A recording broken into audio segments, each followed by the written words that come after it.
இந்த மீனராசி அன்பர்களுக்கு அடுத்த 5 ஆண்டுகள் சிறப்பா இருக்கு. அது எந்த டவுட்டும் கிடையாது. இப்போ உதாரணத்துக்கு இப்போ வேலைக்கு ட்ரை பண்றாங்கன்னு வச்சுக்கோங்களேன். அதே போல வேலை மாறணும்னு நினைக்கிறவங்க நிறைய பேர் இருப்பாங்க. வேலை கிடைக்கும். ஆனா அடுத்தது என்னன்னா, நிறைய மீனராசி அன்பர்களுக்கு என்ன சொல்வேன்னா, உங்களுக்கு வேலை கிடைக்கல அப்படின்னா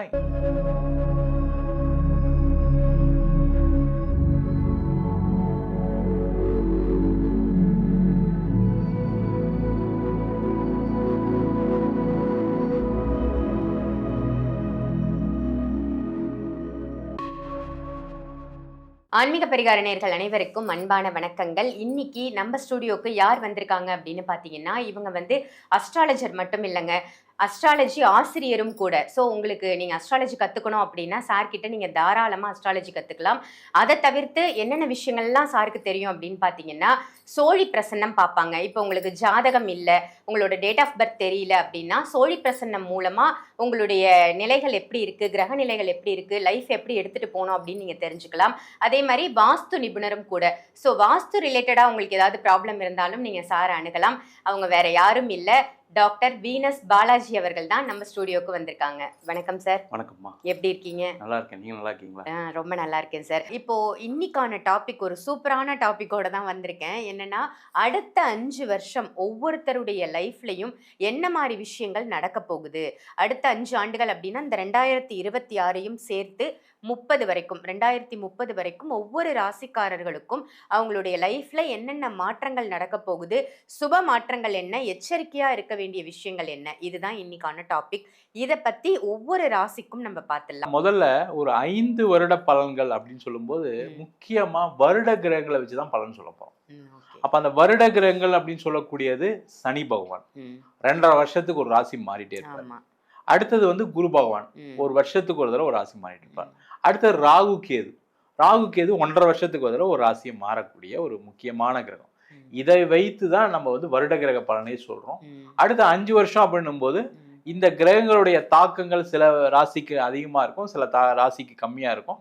அது என்னென்ன அப்படின்னு டீட்டெயிலா சொல்றேன், நீங்க பாத்துக்கிட்டே வாங்க.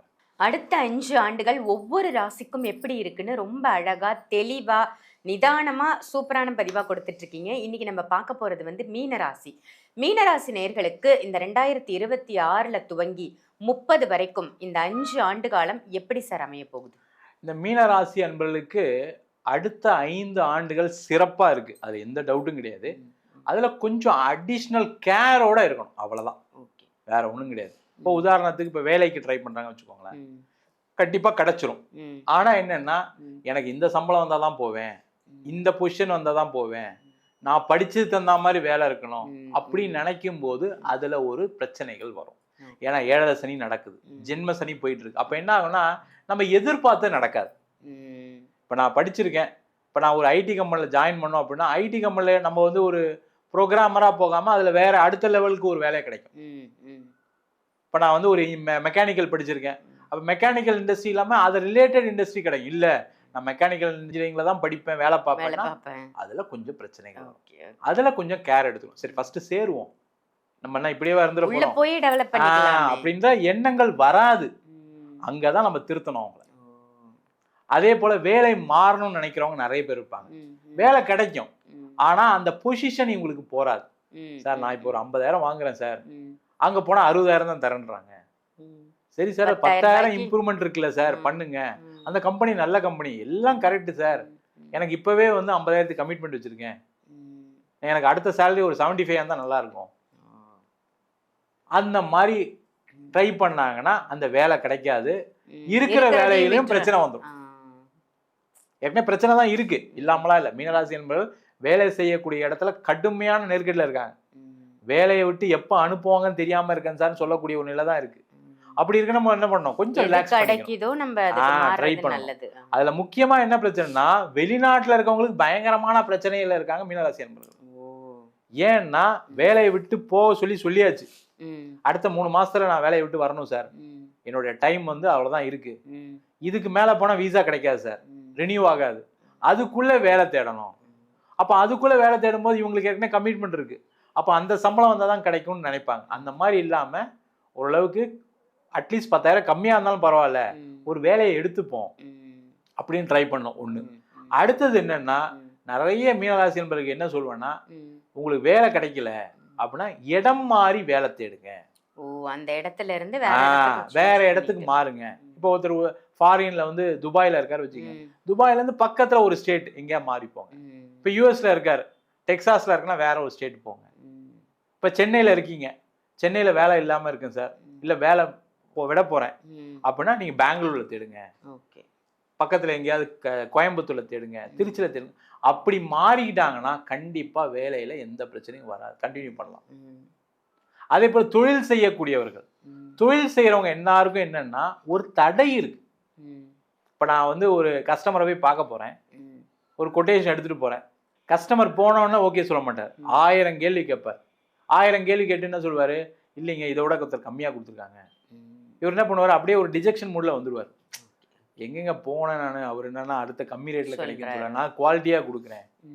அப்ப என்ன பண்ணுவோம், திருப்பியும் அடுத்த நாள் அவரை போய் பார்த்து, சார் நான் இந்த குவாலிட்டியை சப்ளை பண்றேன், உங்களுக்கு இந்த குவாலிட்டியில வேணா நான் அவங்களோட கம்மி ரேட்டு கொடுக்க முடியும் அப்படின்னு எடுத்து புரிய வச்சு ஒன்றுக்கு மேற்பட்ட முயற்சிகள் செய்தீர்களானால் கண்டிப்பா மீனராசி என்பவர்களுக்கு தொழில வளர்ச்சிகள் உண்டு. அதுல எந்த டவுட்டும் கிடையாது. இன்னொரு மீனராசிக்கு ஜென்ரலாவே என்ன பிரச்சனை அப்படின்னா, லாபம் கம்மியா வச்சு தொழில் செய்யக்கூடியவர்கள் மீனராசி என்பவர்கள். நான் எப்பயும் ஜாதகம் பார்க்கும்போது என்ன சொல்றேன்னா, மீனராசியா இருந்தா பிசினஸ் பண்றதை அவாய்ட் பண்ணுங்க. ஏன்னா அவங்க ஒரு நல்ல அட்வைசர், நல்ல ஒரு வழிகாட்டி. டெக்னிக்னா என்னன்னா, இவங்க என்ன நினைக்கிறாங்க, நான் பிசினஸ் பண்ணா போதும்னு நினைக்கிறாங்க. ஆப்பர்ச்சுனிட்டி வர நேரத்தில் பண்ண மாட்டாங்க. அப்ப என்ன ஆகும், ஒரு லாபம், ஒரு ப்ராடக்ட் வந்து டிமாண்ட் இருக்கு, அப்ப என்ன பண்ணும், அதிக ரேட் விற்கணுமா இல்லையா, இல்ல சார் நான் நியாயமா விற்பேன் சார், இந்த ரேட் தான். அப்ப என்ன ஆகும்னா, இவங்களுக்கு ஏதாவது ஒரு எக்ஸ்பென்சஸ் வருது, இவங்களுக்கு ஒரு அதிகமான வேற ஏதாவது ஒரு செலவுகள் வருதுன்னா அதை மீட் அவுட் பண்ண முடியும், அங்க கடன்ல மாட்டிப்பாங்க. அப்ப என்ன பண்ணணும்னா, அதிகமா இவங்க லாபத்தை வச்சு விற்கிறதுக்கு முயற்சிகள் பண்ணணும். ஒண்ணு. அடுத்தது, நிறைய மீனராசி என்பது ஒன்றுக்கு மேற்பட்ட தொழில் செய்யணும், ஒன்றுக்கு மேற்பட்ட வேலை செய்யணும். இவங்க வந்து ஒரு சூப்பர் அட்வைசர், அதுல எந்த டவுட்டும் கிடையாது. அட்வைசரி ஜாப் எடுத்துக்கிறது ரொம்ப ரொம்ப நல்லது. அந்த மாதிரி ஃபீல்ட்ல பெரிய ஏற்றத்தை காணக்கூடிய ஒரு மீனராசி என்பது. அது ஒரு டீச்சரா இருக்கலாம், ஒரு வந்து ட்ரெயினரா இருக்கலாம், ஒரு வந்து ஆடிட்டரா இருக்கலாம், ஒரு டீச்சரா இருக்கலாம், ஒரு நீங்க அட்வைசரி சம்பந்தமான விஷயங்கள்ல எல்லாமே உங்களுக்கு சக்சஸ் கொடுக்கும். அப்ப அந்த ஒரு ஜாபும் அடிஷனலா வச்சுக்கிறது, அந்த ஒரு பிசினஸ் அடிஷனலா வச்சுக்கிறது, அந்த மாதிரி ஏதாவது செஞ்சுட்டு போறது சூப்பரா இருக்கும், எந்த பிரச்சனையும் வராது. ஏன்னா இவங்க ஒரு பிசினஸ் பண்ணாங்க, ஒரு வேலை பண்ணாங்கன்னா அதுல வரக்கூடிய சம்பளம் இவங்களுக்கு தேவை கரெக்டாயிடும். இப்ப 7வது சனி வேற நடக்குது, திடீர்னு உடம்பு சரியில்லை வச்சுக்கோங்க, அங்க பாதிக்கப்பட்டுருவாங்க, செலவுக்கு வந்துடும். திடீர்னு ஏதாவது ஒரு எமர்ஜென்சி அப்படின்னா அன்னைக்கு கடன் வாங்குற மாதிரி இருக்கும். அதனால மீனராசி என்பது எப்பவுமே என்ன சொல்லுவாங்கன்னா, நான் நிறைய பதிவுலாம் போடுறோம், என்ன வந்தாலும் சார் மீனராசிக்கு எப்பவுமே பிரச்சனை தீரல சார், அந்த பிரச்சனை தீராம இருக்கிறதுக்கு காரணம் நம்ம தான், வேற ஒன்றும் கிடையாது. அப்ப அதை சரி பண்ணிக்கிட்டாங்கன்னாவே நல்லா இருக்கு. அதுவும் இந்த வருஷம் வந்து பாத்தீங்கன்னா குரு வந்து உச்சம் பெற்றிருக்காரு, ராசியாதிபதி உச்சம் பெற்று அவர் ராசியை பாக்குறாரு. இது ஒரு சிறப்பான ஒரு வருஷம். அப்ப உங்க லைஃப்ல நிறைய சேஞ்சஸ் பண்ணிக்கங்க, அதற்கான முயற்சிகள் செய்யுங்க. அதே மாதிரி திருமணம் ஆகாதவர்களுக்கு திருமண வாய்ப்புகள் இந்த வருஷம் நல்லா இருக்கு, அதுல எந்த டவுட்டும் கிடையாது. அதே போல இந்த வருஷம் வீடு வண்டி வாகனம் வாங்குங்கன்னு சொல்லுவேன். இல்ல சார் நீங்க நான் வந்து மாசம் சம்பளம் வரத்துக்கும் போறதுக்குமே கரெக்டா இருக்கு, நீங்க என்ன சார் வீடு வாங்க சொல்றீங்கன்னு கேட்பாங்க. பரவாயில்ல, ஒரு சின்னதா ஒரு சின்ன ஒரு இடம் வாங்குங்க, ஒரு ப்ராப்பர்ட்டி வாங்க, ஒரு வீடு வாங்குங்க, கடன் தான் வரும் பரவாயில்ல. அந்த கமிட்மெண்ட் இருந்தா அதிகமா ஓடுவாங்க மீனராசி. அது ரொம்ப முக்கியம். ஏன்னா மீனராசி என்பதுக்கு என்னன்னா, போதும் என்ற மனமே பொன் செய்யும் மனமா அப்படின்னு சொல்லி அவங்க பாட்டு ஜாலியா இருப்பாங்க. அந்த மாதிரி இல்லாம இவங்களுக்கு கமிட்மெண்ட் கொடுத்தா வேகமா ஓட ஆரம்பிச்சிருவாங்க. அந்த மாதிரி விஷயங்கள் செய்யும் போது மீனராசி என்பதற்கு நல்லாவே இருக்கும். 7வது சனி நடக்கிறதுனால, ஜென்ம சனி நடக்கிறதுனால தடங்கல்கள் இருக்கே தவிர அது வெற்றியை தடை பண்ண போகிறது இல்லை. ஒன்றுக்கு மேற்பட்ட முயற்சிகள் செஞ்சாங்கன்னா கண்டிப்பா அந்த தடை தகர்ந்து வெற்றி பெறக்கூடிய ஒரு அற்புதமான அடுத்த 5 ஆண்டுகள் கண்டிப்பா இருக்கு. அதற்கான முயற்சிகளை செய்யறது நல்லது, சிறப்பு. சூப்பர் சார், ரொம்ப அருமையா சொன்னீங்க. மீனராசி நேயர்கள் இந்த 5 வருஷம் எப்படியெல்லாம் இருக்க போறாங்க, எந்த விஷயத்துல கவனமா இருக்கணும் அப்படின்னு இந்த பதிவை பார்த்து கண்டிப்பா தெரிஞ்சிருப்பாங்க. நல்ல ஒரு தகவல். நன்றி. நன்றி, வணக்கம் மேடம். இந்த பதிவு உங்க எல்லாருக்கும் பயனுள்ள பதிவா அமைஞ்சிருக்கும் அப்படின்னு நினைக்கிறேன். இதை மற்ற ராசி நேயர்களுக்கும் கண்டிப்பா ஷேர் பண்ணுங்க. சாரி, நீங்க அஸ்ட்ராலஜி ரீதியாகவும் உங்களுக்கு ஜாதகம் பார்க்கணும், இல்ல பிரசன்னம் பார்க்கணும், இல்ல வாஸ்து ரிலேட்டடான ப்ராப்ளம் இருக்கு, என்னுடைய வீடு வாஸ்துப்படி அமைஞ்சிருக்கா அப்படின்னு தெரிஞ்சுக்கணும்னு நினைச்சீங்கன்னா வீடியோல தெரியற நம்பருக்கு கால் பண்ணி கண்டிப்பா அப்பாயின்மெண்ட் வாங்கிக்கோங்க. ஆன்லைன் கன்சல்டேஷனும் இருக்கு, அதையும் பயன்படுத்திக்கோங்க. இதை தவிர்த்து நீங்க கிளாஸ் கத்துக்கணும்னு ஆசைப்படுறீங்க, ஜோதிடம் கத்துக்கணும், இல்ல வாஸ்து கத்துக்கணும், இல்ல நான் நியூமராலஜி கத்துக்கணும் அப்படின்னு நினைச்சாலும் தாராளமா நீங்க சாரை கான்டாக்ட் பண்ணலாம். சேம் இதே வீடியோல இருக்கிற அதே நம்பருக்கு கால் பண்ணி அப்பாயின்மெண்ட் வாங்கிக்கோங்க. கிளாஸ் எப்போ ஸ்டார்ட் ஆகுது, எத்தனை மாதம் அந்த கோர்ஸ் இருக்கு, அதை படிக்கிறதால உங்களுக்கு என்ன பலன் அப்படின்ற முழு விவரம் தெரிஞ்சுக்கிட்டு கண்டிப்பாக கிளாஸ்லையும் ஜாயின் பண்ணிக்கோங்க. இதே மாதிரி வேற ஒரு நல்ல நிகழ்ச்சியில் உங்கள் எல்லாரையும் சந்திக்கின்றேன். நன்றி, வணக்கம்.